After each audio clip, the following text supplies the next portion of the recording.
अब हम असहाबुल काफ से निकल आए हैं। अब हम जा रहे हैं अमान, रोमन थिएटर जा रहे हैं। तो मैंने कहा आपको थोड़ी सी इन्फॉर्मेशन, थोड़ी सी मालूमात अमान के बारे में भी दे दूं। अमान जो है वो जॉर्डन का कैपिटल सिटी है और सबसे बड़ा शहर है जॉर्डन का।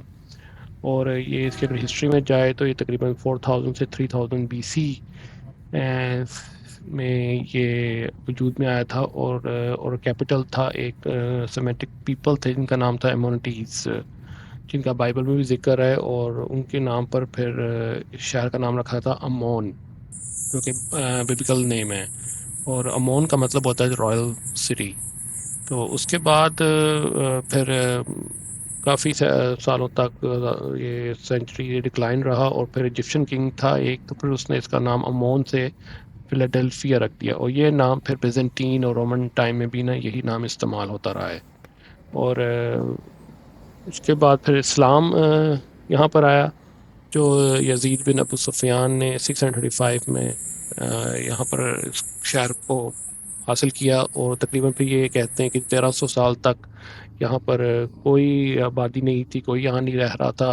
तो फिर 1878 में ओथोमन्स ने फिर यहाँ पर कुछ रेफ्यूजीज़, रशियन रेफ्यूजीज़ को यहाँ बसाना शुरू किया। और एक छोटा सा फिर गांव बना। और और उसके बाद फिर फर्स्ट वर्ल्ड वॉर के बाद और सेकेंड वर्ल्ड वॉर के बाद फिर जब यहाँ पर फ़लस्तीन और इसराइल का जब इशू चला तो यहाँ काफ़ी फिर लोग रेफ्यूजीज बनकर आए थे।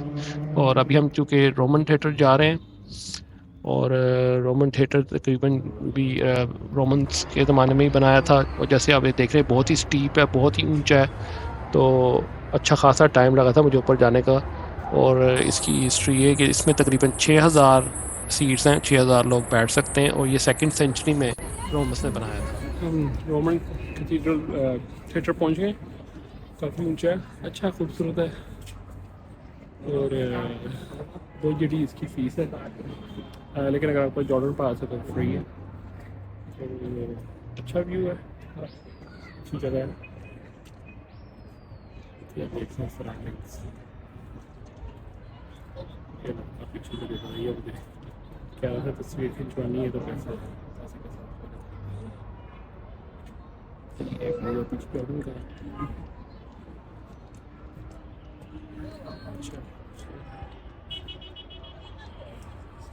अच्छा, अगर रोमन चीज़ें देखनी हो तो आप रोम जाती है, इतनी बड़ी है। अच्छा, इसका अमान का पहले नाम फिडेल्फिया था, मुझे आपकी वो चला एक अलग इन्फॉर्मेशन मिली जाती है।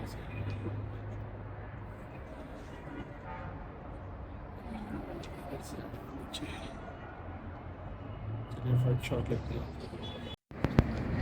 तो ये वहाँ रोमन थिएटर से ना, ये बिल्कुल ये नज़र आता है, इसको कहते हैं टेम्पल ऑफ हरकुलस अमान।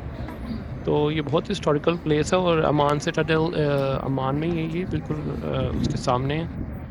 और इसका ये इसकी हिस्ट्री है कि इनका जो बादशाह था एक वहाँ पर जिमिनियस मेराक्यूनस गवर्नर था प्रोविंस ऑफ अरेबिया, 162-166 एडी में। ये उसी टाइम पे बनाया गया था जब रोमन थिएटर बनाया गया था।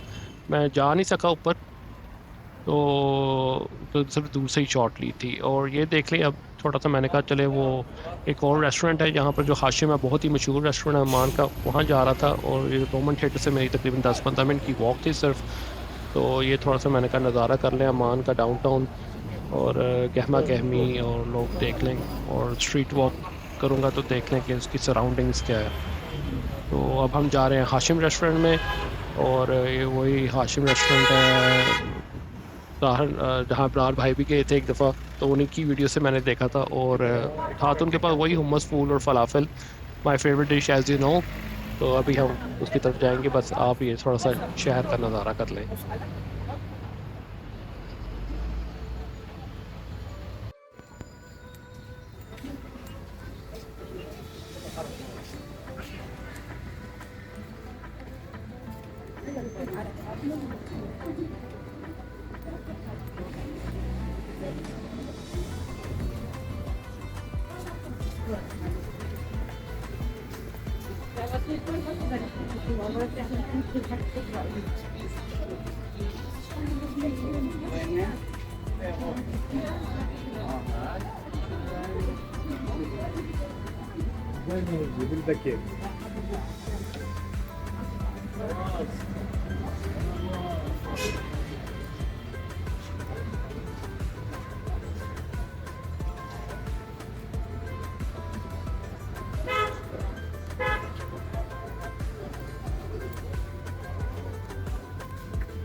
हेलो,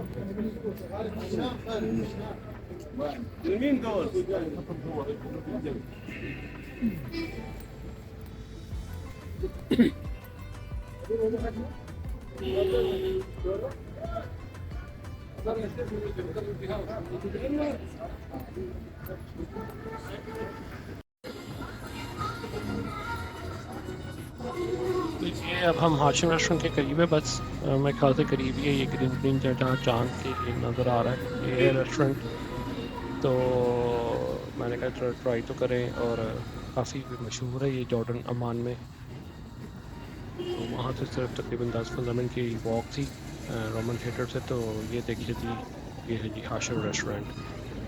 तो है तो इनके पास वही है, बस फलाफल ही है, क्योंकि कोविड से ही आए हैं, पहले सारी ज़िंदगी वहीं गुजारी तकरीबन, तो वो हमारे लिए तो नॉर्मल था, लेकिन मैं कहूँगा कि अच्छा टेस्ट था इसका। मैंने जब ट्राई किया तो अच्छा था, फलाफल और फूड भी बहुत मज़े का था, गरम गरम।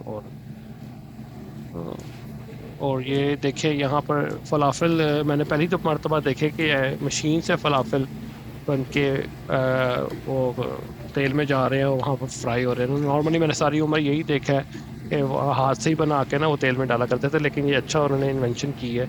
तो बहुत फलाफल उधर उनका बन के उनका बॉल और वो तेल के अंदर जा रहा है।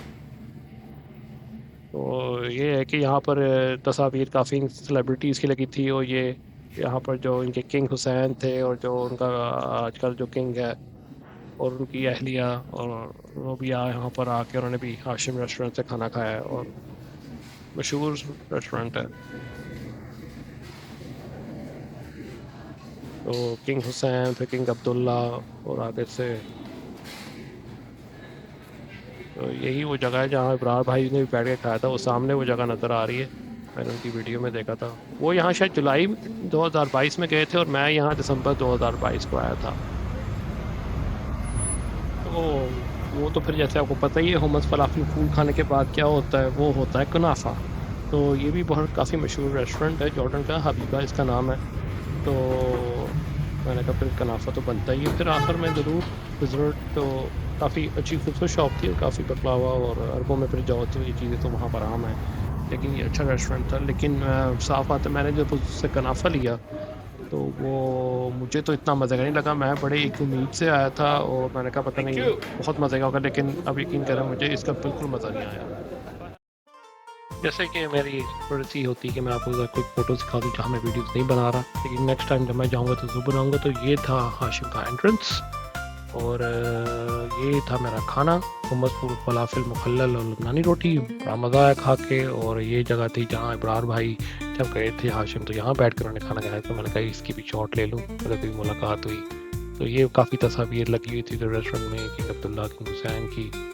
और ये स्ट्रीट वेंडर्स बाहर से काफ़ी चीज़ें बिक रही थी, सद्दाम की तस्वीरें, किंग हुसैन की तस्वीरें, और ये फूड शॉप वहाँ, और ये थोड़ा सा व्यू देख लें, स्ट्रीट व्यू, स्ट्रीट वेंडर्स। तो काफ़ी अच्छा लगा और मज़ा आया।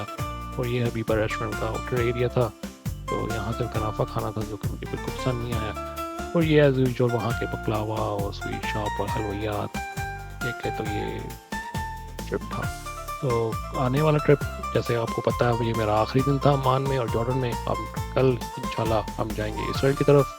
वहाँ बॉर्डर पे ही मैंने एविस वाले वहाँ गाड़ी ड्रॉप करूँगा, और फिर वहाँ से लेंगे बस।